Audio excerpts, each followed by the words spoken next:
morning, everybody. Morning. All right, great energy, love it. Let's get started.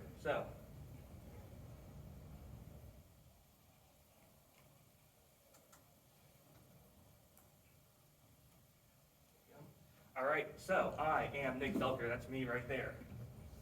Now, day to day, I usually work on shopping. I work with a lot of small businesses, but during the night, I work with something a little smaller.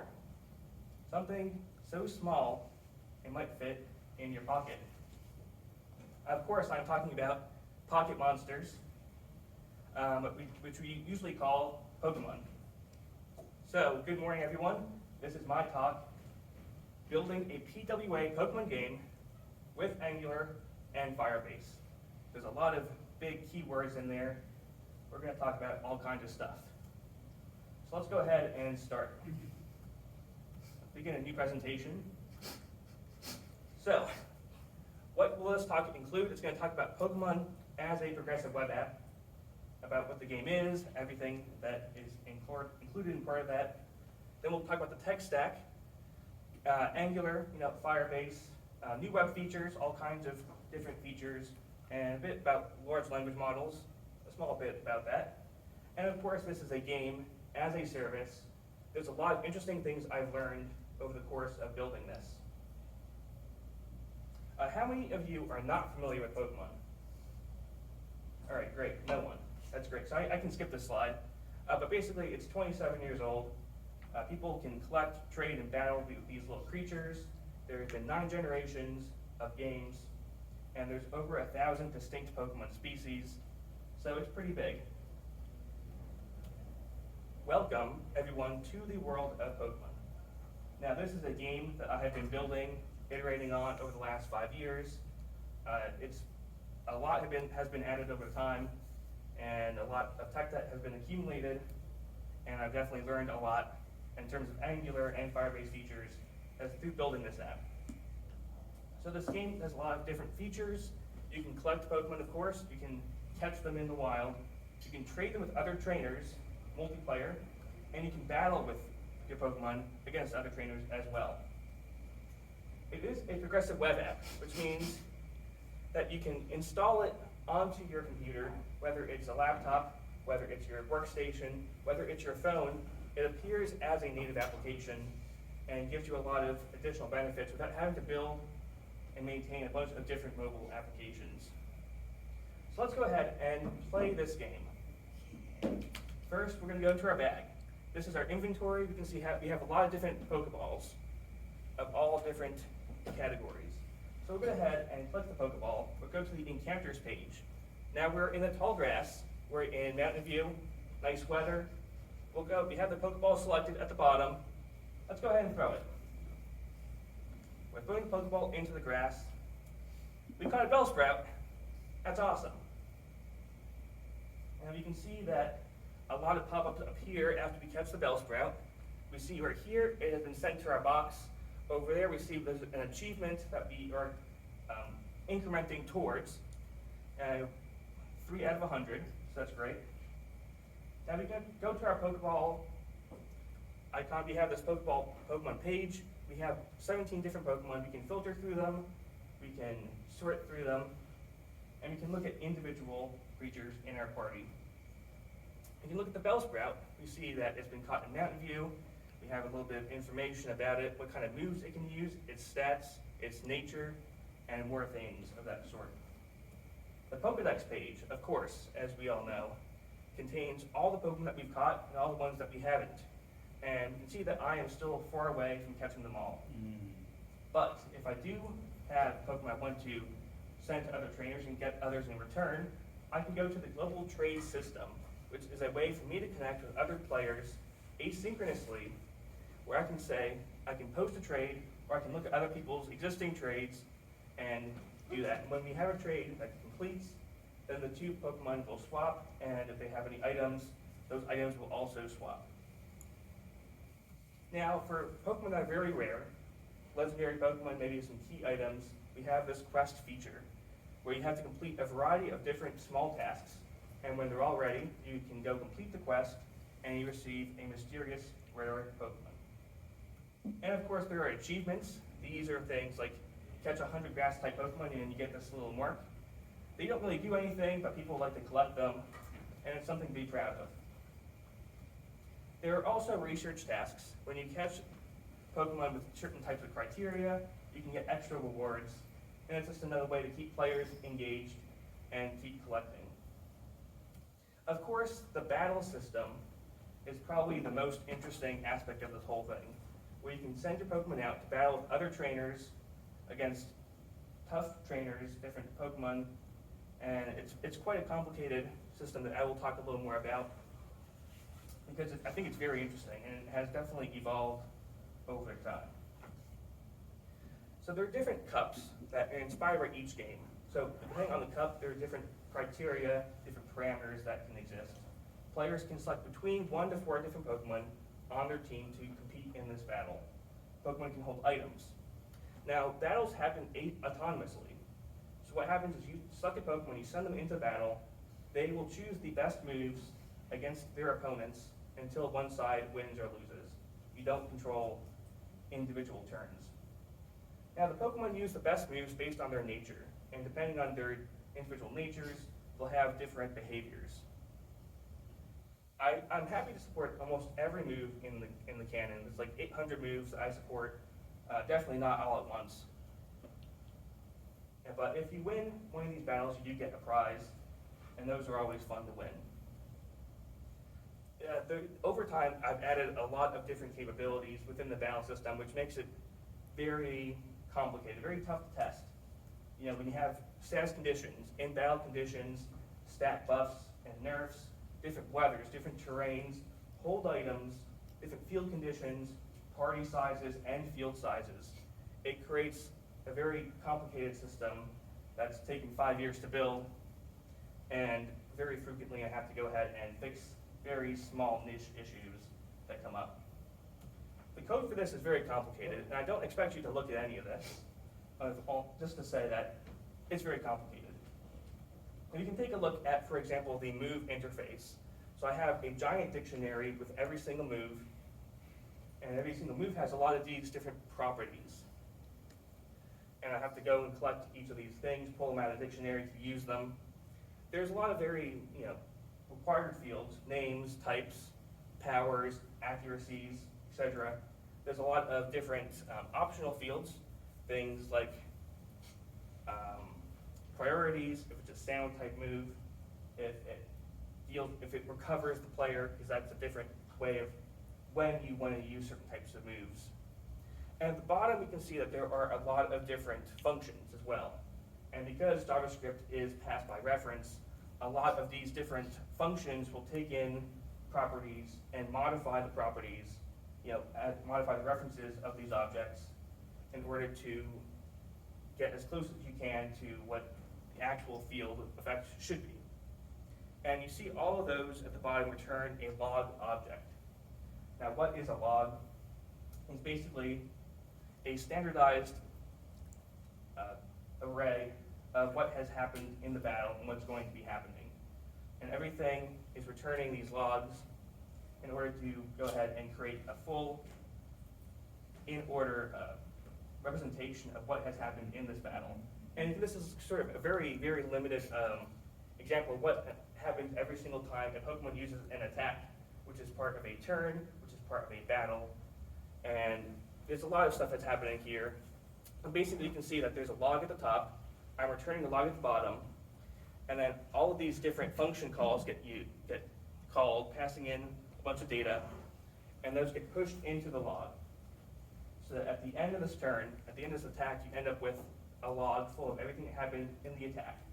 Then you can take all of those attack logs and push them into a turn log, and then take all those turn logs and push those into the entire match log, and that's what gets returned to the player in the end, which is very complicated, but what happens is that it creates a very nice understanding of what's happening every single turn. And of course, I do want to talk a bit about March 2020, because something really big, really important happened that month. I added the raids feature. What are the raids? you can see an example here where you've got 4 Pokemon at the bottom, one of those is mine, and they have this really giant Pokemon at top. And we see that we've won, we've captured this Pokemon, and there's a bunch of rewards on the side as well. So what are raid battles? Up to this point, the game had really been a single player. It had been there's a little bit of multiplayer, but everyone was kind of playing on their own. With raid battles, I really wanted to see, could I create like a true multiplayer experience? So these raid battles are like, you can, between 4 to 24 players can have to gather together to create a party that can fight in one of these very tough battles.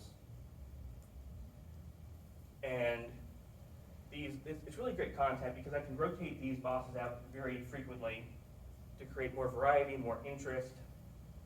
And it's been very, very big deal. I think a lot of people have had a lot of fun with them because it's very easy to collect all these rare Pokemon. And up to this point, every Jigglypuff that you had caught would be the same Jigglypuff. And that was okay. But I wanted to add a little more challenge. So I started adding these VARs, variations of the same Jigglypuff. So now there's 4 different additional kinds of Jigglypuff. Each one has slightly different movesets, slightly different behaviors. And so when you're playing against one of these Jigglypuff as a raid boss, you don't entirely know which one you're going to go against. And it creates a little more challenge. And you have to think as the players, how are we going to create the best setup to win one of these battles? And they don't always win. It can be quite difficult. And yet it's very fun. And there are so many other features I would love to talk to you about today, but we don't have time to go into all of these. If we had the full day, we could. But this is just sort of a very quick feature slide before we go on to more of the technical details, because I think you'd be very interested in some of those. So when the Pokemon exists in the game, there's a certain lookup definition. So you can see you have different, very basic. Bulbasaur has an ID of 1, and that's represented. Then you have Pokemon with certain forms, and those are represented at the end. And then you have Pokemon that have a shiny feature, which is a very rare color. Those exist as well, different genders, and then you can concatenate a bunch of these features together to create even more complicated iterations. And these are all, you just hyphen all these things together, and then you have to parse them out. And then you have to take these and look them up in a giant dictionary with all the Pokemon details. So Bulbasaur, for example, that's very easy, right? We just say this is Bulbasaur's had that same string exactly. And you can see it's called Bulbasaur, it has these types, it has these moves, stats, and this is all very, very straightforward. But then you have a lot of weird edge cases, like Vermeet, for example. Now this has 3 different features, 3 different forms. You can see there, the top syncable forms. It can be one of these 3, and each one has to have a different sprite, and it also has different genders. It can be male or a female, and weirdly enough, those all kind of have different endpoints. So depending on the gender of Vermeet, it can become one of these 2 Pokemon, but also if it's a female and it has a certain form, it becomes even more complicated. So there's a lot of testing that has to go on to make sure that when I'm taking a Pokemon ID, like we saw before, how does that translate into the right lookup identifier in this giant dictionary that I've developed? Of course, that's only in terms of getting the stats and other details. When you catch a Bulbasaur, for example, there are basically 4 bytes of information that I have to encode in every single Pokemon. For example, you have the nature, the Pokeball that was caught in, there's a variant, gender, shiny, affectionate, there's forms and locations, and these are all things that get generated and parsed out over time. So if we take, for example, this Bulbasaur, it has a timid nature, it was caught in a Great Ball, it's a variant 1, it has no form, and it was caught here in Atlanta. So what do we do now? We take those 4 bytes, we turn those into numbers, we use a base 64 encoding scheme to turn that into this complicated string right here. It looks very complicated, you're not going to understand it, but I can parse it very easily, and it is very low, very small number of characters to store. And you take these, you test for every single Pokemon, and have one of these IDs, and you store them into the user data object. You can see here, it's a giant map with the Pokemon ID and and the number of those that you've caught. Of course, there's more things like the number of the items that you have in your bag, your current location in the game. There's different numbers, different stats that accumulate over time, and a lot of settings. And there's a ton of other fields that get added over time.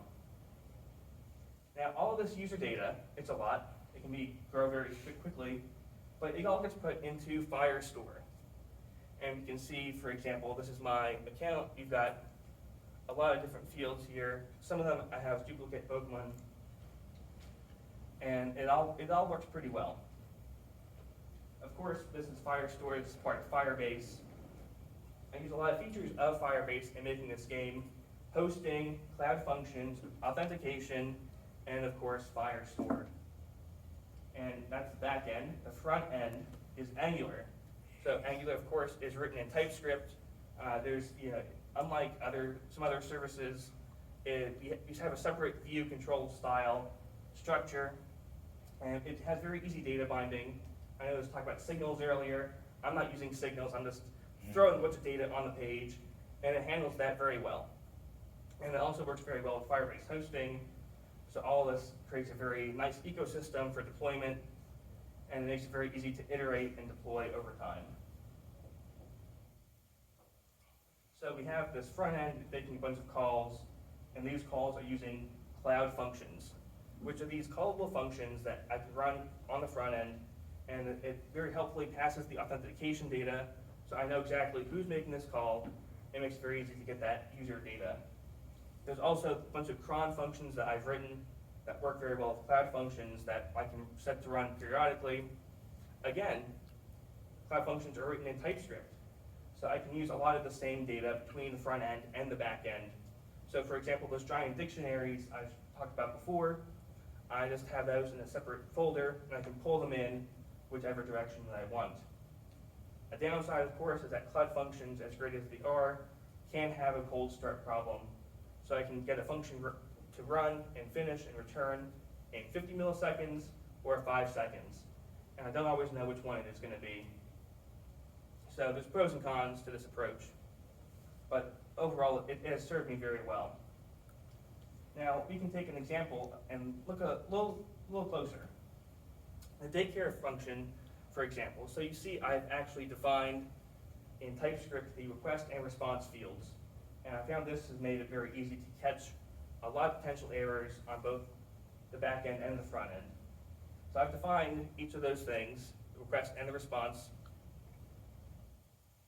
so that when I'm on the front end, for example, and I have this button, and I say, I want to send Pokemon to the daycare, what's going to happen, this is the function that I'm running.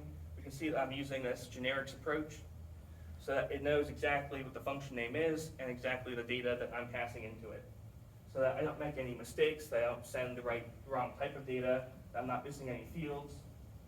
And when I get that data back, I know exactly what type it is, so that I can present that data to the player in the front end. On the back end, it's very similar, where I have this, here at the top I have this data object. I'm saying this is the type it's going to be, the same exact type, same exact file, a request type, and I know it's going to return a promise with the same exact response type. Now you can see I'm getting the user ID right away. I can do a bunch of logic, and then I can use Firestore to do some manipulation, get the user data, add an egg to the user's egg collection, and then update that user data. And then at the end, I can return that data, tell the user in the game, you've just received an egg. Congratulations. I can also run these cron jobs. For example, in the battle system, I want to show players, hey, over the last week, who won the most wins, who has received, what Pokemon are the top Pokemon. I can do this with a cron job every week, and it works pretty well. I'm also using, of course, Firebase authentication. So It's very easy to set up. You basically go to Firebase in the console. You say, hey, I want to use these services, these auth providers, so that when you take an email address, I can just sign in with my Gmail account, and it creates a user ID. And it's just that long string that doesn't really matter. It doesn't make any sense, but I can use that as the primary key in Firestore, and it's a way that people can get their data without having to really think about or guess the user ID, while also being relatively private and hard to guess. Firestore is very neat. I really enjoy using it because it really allows me to scale up as much as I want without having to think about creating schemas and managing that relationship. It's pretty fast. The caveat is that it does only store 1 megabyte of data per document. So if you're a player and you've caught so many Pokemon, so many items, it does start to hurt performance a little bit and makes it a bit tougher to load. And sometimes there's one player who had so many Pokemon that the Firestore would just start crashing. You couldn't add any more data to the document, so that can be one hazard. But aside from that one player, I basically can just throw all the user data without having to think too much about how a Firestore represents those types, and it loads pretty quickly as well when I'm querying it. So I've been using that to store a lot of in-game data. For example, if I'm using a daycare, every record, every time that someone has created a daycare event, I can store that in Firestore and recall it whenever I feel like I have to. And this is another snippet. You can see it's very easy. I just can create a type. I can say here are the different parameters I follow that interface, and then I can just add a record to my database. And you see, there you go. So there's so many of these documents now. There's probably thousands, tens of thousands, and I'm able to really sort through, query, and get all the data that I want if I need it. Of course, I'm also using Angular on the front end, but also a lot of very rich HTML, CSS capabilities, a lot of PWA features, and I'm just trying to make the game as polished as possible. One neat feature is using a dialogue, for example. So you saw some dialogues earlier. So basically, there's these modals that pop up on the screen on top of the game.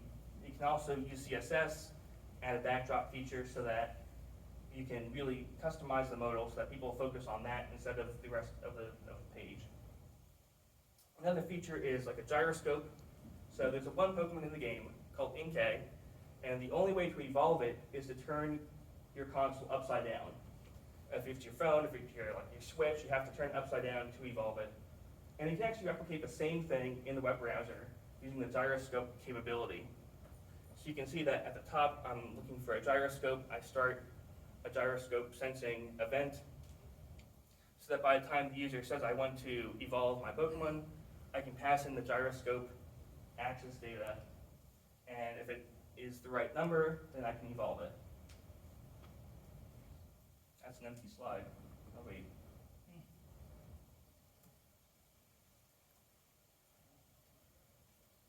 Oh, there we go. So this is a web animation. So you can see, for example, there's a little bit of polish there. Every time you press a button, there's a little bit of shake of the Pokeball. The Pokemon jumps up when you catch it. And that's a really neat, it's just a really small thing, but really makes the game feel a little more alive.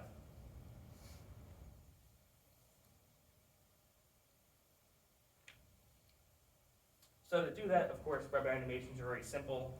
You can just say when the Pokemon is created, you just run the jump animation twice, and then there's the keyframes here. Another thing to think about is a couple of additional media queries that CSS supports.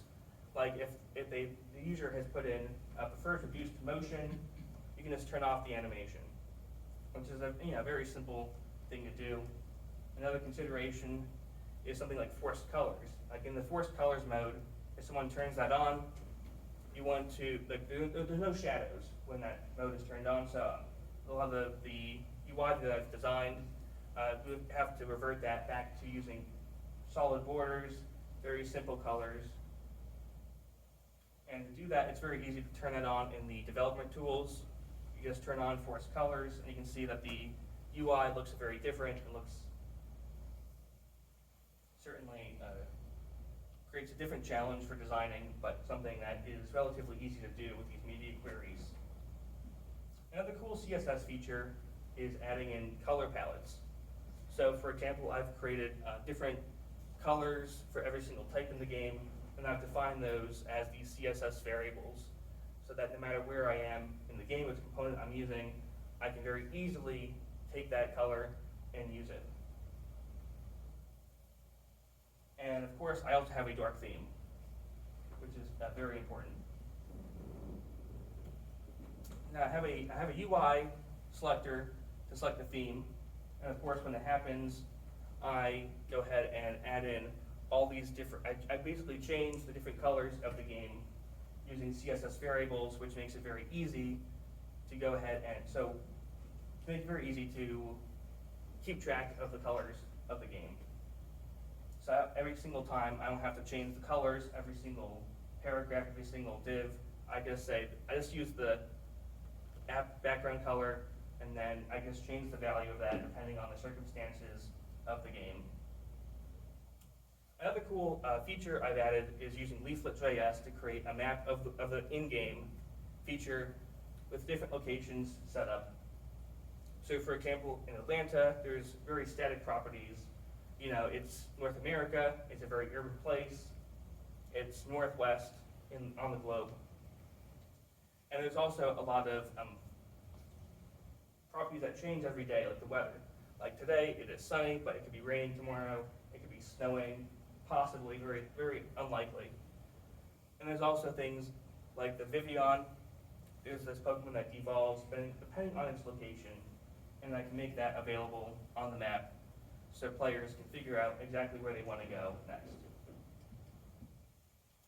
One other UI feature is using something called the Common Expression Language, which I ported to the browser, where basically you can write these very rich queries and run them, and it will go ahead through the entire collection of Pokemon, figure out which ones meet the criteria of the query that you wrote, and present them to you in the UI.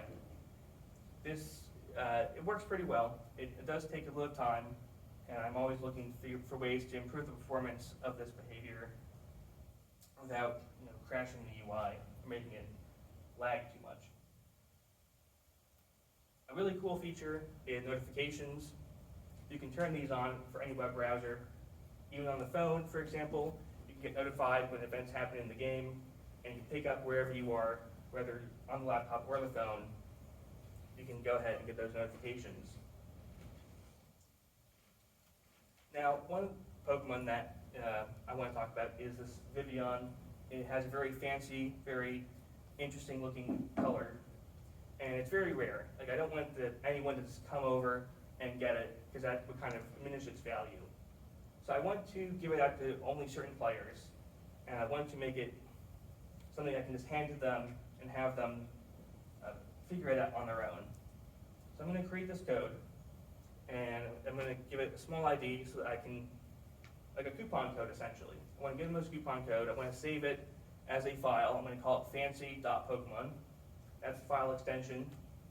Now in my PWA manifest, I'm going to go ahead and add a file handler's capability so that when they click on the file, they can open it with my game, and it's going to go to a certain page called the dowsing page.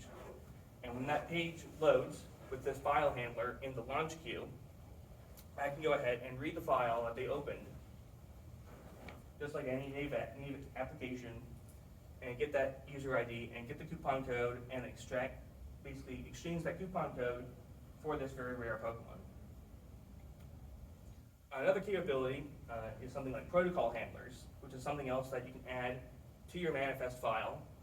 So instead of having this very long-winded URL that I have to pass to different players to join something, I can just give them a very simple web plus raid with this ID, and then when they click on this ID, it opens up to the correct page and loads that data just like you would expect.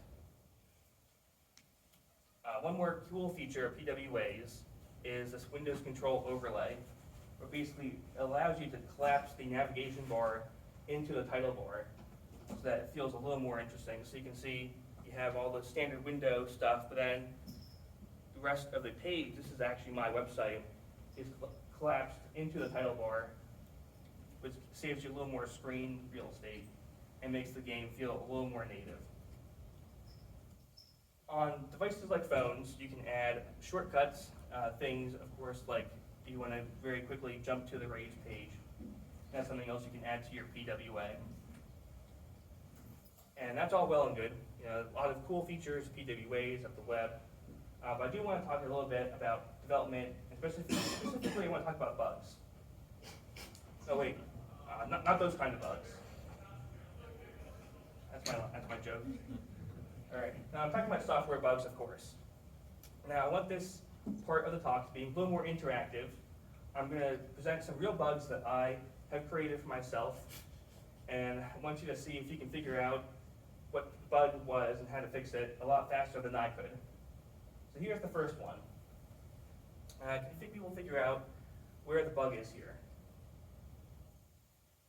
Spelled P-O-T-W? Yeah, yes, I misspelled this by mistake because I was just using a bunch of strings and I wasn't checking those strings before I deployed the stuff. And of course, whenever that came up, suddenly there would be a lot of crashes, people would run into problems. So I had to fix that, and one way I did that, I was going to say, yeah. So basically, I had to go ahead and wrote a little tool that takes every Pokemon ID and create a giant file with every single Pokemon by their title and their ID, so that I could very more easily say I wanted to import this specific Pokemon, and I know that's all safe. It's all type safe, so I don't have to make those kinds of mistakes. Here's another bug. Can people figure out where I went wrong here?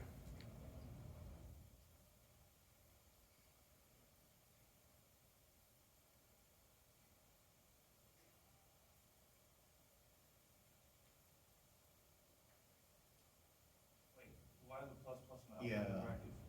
Oh, well, we can assume that's fine. That's fine. That's not the problem. Looks suspicious to me. It is, yeah. I'll give you the answer. So it turns out I shouldn't be calling set, because when I use set, that overwrites. So basically, when someone ran this code, all the data was destroyed. So that was bad. So to fix that, I end up having to wrap Firebase, Firestore around my own library. I call it Salamander, but basically I add generics into Firestore, at least in TypeScript, so that I can determine this is the type of data that I'm getting from Firestore. And whenever if I was to write set with that generic, it would actually not let me compile this code. It wouldn't build, because it says, oh, this wouldn't work because you're missing a bunch of fields. Oh, smart. But if I'm ready to update, then it says, okay, well, I know that you can at least update that section of it. But it's also still type safe. So if I tried to update that with a string or a number, it would also fail because it says, I'm expecting this to be a map.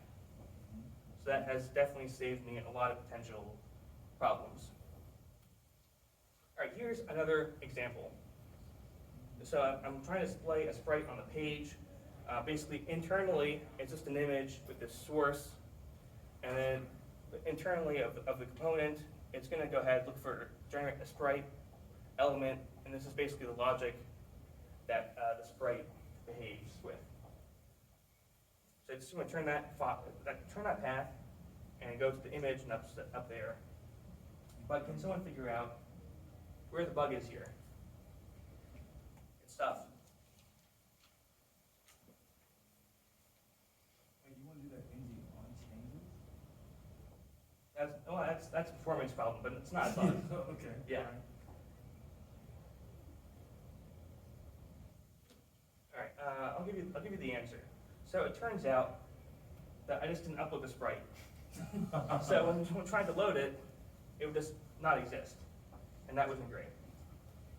So I ended up having to write a lot of unit tests to catch my own bad mistakes, where I actually look through every single Pokemon and try to make sure that the sprite exists before I deploy anything. And that has definitely caught me a lot of times. All right, here's the last one. Here's the last one. This is a quest. Basically, here's all the tasks to get the Mewtwo. Basically, you catch these 4 Pokemon, and there's a little hint for each one. Catch them all, and then you can go ahead and complete the quest. You get the Mewtwo. Where is the bug here?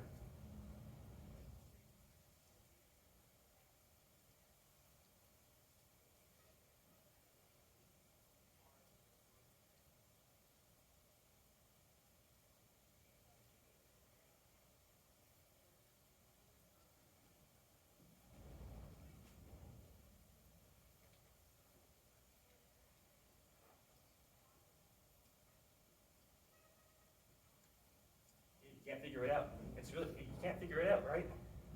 So here's what happened. 2 players decided they could catch all the Pokemon to get the Mewtwo, then they send it over to their friend. First player deletes their account, creates a new account, transfers those Pokemon to the first account, get a second Mewtwo, trade them to the other player, delete that first player's account, create another account, and they just kept doing that back and forth until they can get basically infinite Mewtwo, just by creating and deleting accounts back and forth. How did you figure that out, that they were doing that? I'll get to that in a second. But first, of course, so basically I added a check. The user has to join, it has to be older than a week before they can do that. How did I figure that out? They told me. No, it's fun, because what I did is I implemented a bug bounty program. So basically, if people report to me issues that they find, these major breaking issues, I give them a rare Pokemon. So before I talked about, you have a variance, variant 1, 2, 3, 4, but since we're 0 indexed, there's a variant 0 that hypothetically could exist, right? So basically I'm saying, if you find an exploit, if you give it to me, instead of telling everyone else, I will give you one of these rare Pokemon that you can't get anywhere else.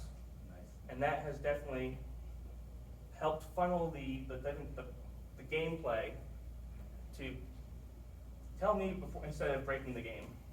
And I don't hand out these too often, but I'm very glad that there's a way to reward players for doing the responsible thing. Because it's very tough to keep players engaged with the game that goes on and on and on. It's 5 years of this game. There are people still playing it from the start. And it's very tough to make a game as a service and keep it going. One of the things that I do is try to create different events in the game that are kind of interesting. You know, every week there's a little bit of content update. There's different raid bosses. There's potentially things like National Lobster Day. And just for that one day, there's a couple of extra rewards that they get when they play. Just so they can focus on keeping this game going on long term and ensuring that there's a lot of replayability. I also want to try to keep players engaged in having the community kind of shepherd their own gameplay. So things like mass outbreaks, I have a voting system added in so that people can say this is the Pokemon I want to see in these mass outbreaks, and other things that I try to reward the players and make sure that they feel like they're in control a little bit. There's other types of engagement capabilities that I try to add, like these little notification icons on the sidebar where I say, oh, well, there's a research task that you can claim. There's the Game Corner game that you can play today, because you can see a little dot icon so people know what they're able to do in the game and encourage them to try new things. I also try to give straw polls occasionally, where I'll just ask a question that I don't really have a good answer to, because it's sort of opinion-based, and players can go ahead and say, this is a feature that I want, this is the way I want the gameplay to behave, and this was a very clear example of something that they really felt kind of adamantly about, but they wouldn't have thought about it until I posed the question. So I think allowing the players to, have some input really helps keep them engaged as well. I definitely try to encourage them to file feature requests when possible, something like different events in the game. I want them to, there's a link right there. Go ahead, click this link, file a feature request if there's something you think should be in the game.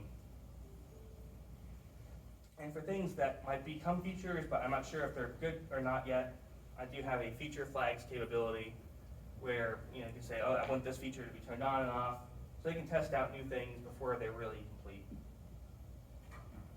Another big challenge of a large long-term game is the economy, because again, you have these players who play for 5 years. They have accumulated so much wealth, so many rewards. Then you have these new players who are just joining in, and they really don't have any wealth. They don't really know how to play the game. They're having a bit of trouble getting up to speed. So I've been trying to figure out what are good ways of managing the player economy. Two ways is finding really expensive ways players can spend their money. Something like a farm, for example, is a farm mechanic. You can add more land to your farm over time. And the more you expand the farm, you just pay more and more money. And that's a good way of dumping at people's wealth into things that don't really matter. Another cool feature is something like a global quest. So I'll say, hey, for this specific this very interesting raid battle, before you can unlock that as a community, you have to all put your money together into this giant pot. And when the pot's full, then we can unlock this feature. And that's a cool way to help the new players who they can get the rare features, rare Pokemon, rare items, while they're getting kind of funded by the very wealthy, the very established players. And everyone benefits in that system. But as this is a service and it's hosted and whatnot, I have set up a lot of email alerts from Google Cloud Platform, so that when there's something on the back end that crashes, I'm going to get some notifications as an email. So this is one example where something broke, and I got that, and I can prioritize it, and I can fix it when I feel like I have to. And there's other types of emails as well where it's more systems based, or something like this where there's a function and the deadline exceeded, and I have to go ahead and figure out why is it taking too long? Is there something I can fix? Can I just change the timeout to make it longer? And I've done all kinds of things to optimize that, but it's something that comes up more often than I'd like. But that's of course the systems level. At a player level, I often get a lot of questions. People will just ask, how does this game work? How do I do this and that? And I get a lot of these. And I think it's fine to email me, because I do like talking about the game and engaging with the players. But I also want to make sure that they don't have to rely on me to get answers. And I'd really like an assistant, some sort of guide in the game that can answer all the questions. Something that's useful, that's not really annoying. Yeah. So, one feature of Firebase, you can have these Firebase extensions.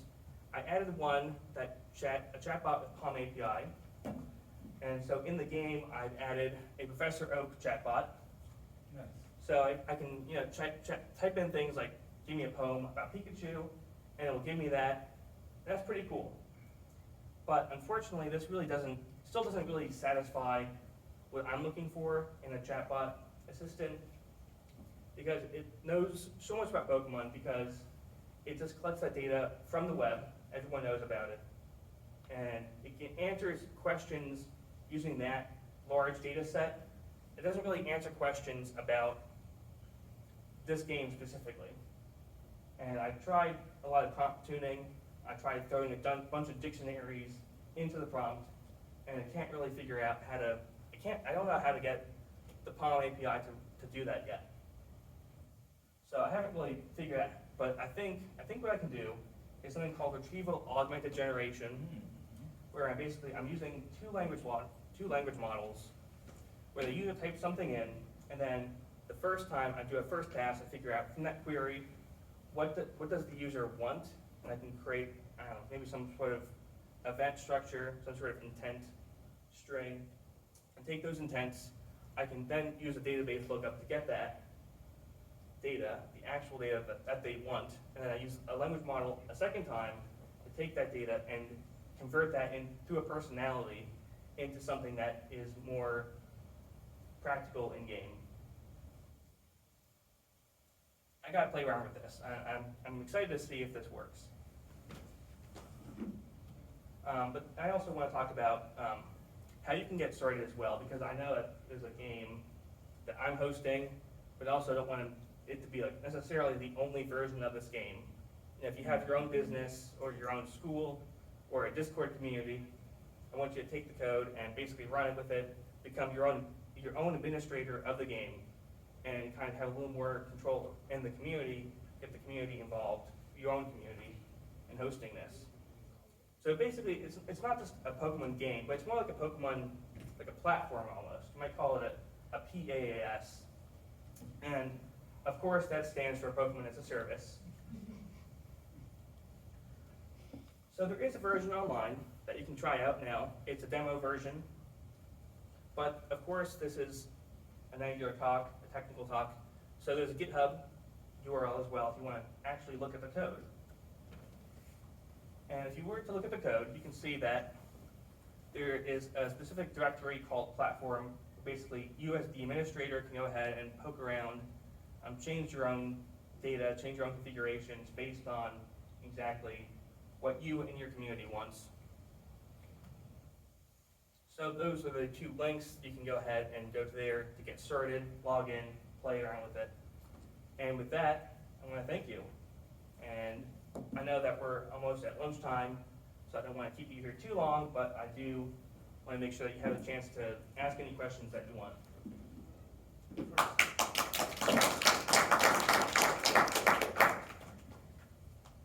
Yeah.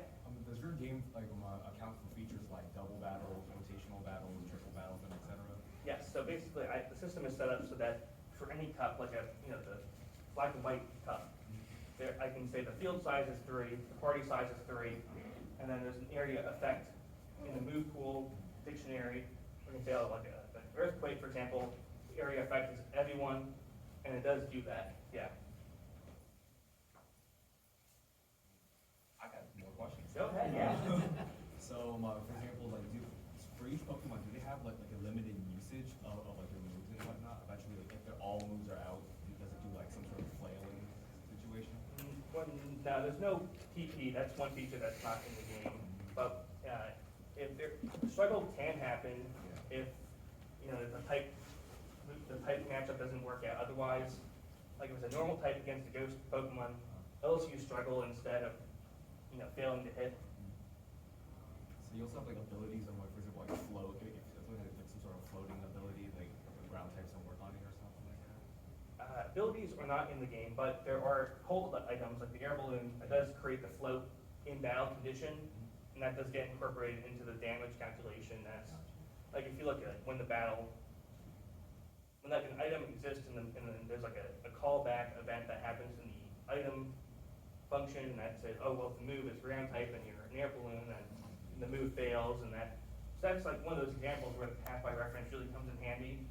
So I can modify the actual objects inside the function, and that function pops out, I can keep going. Any other questions? If not, then go ahead, you can go get lunch. Thank you so much. Thank you. Good job.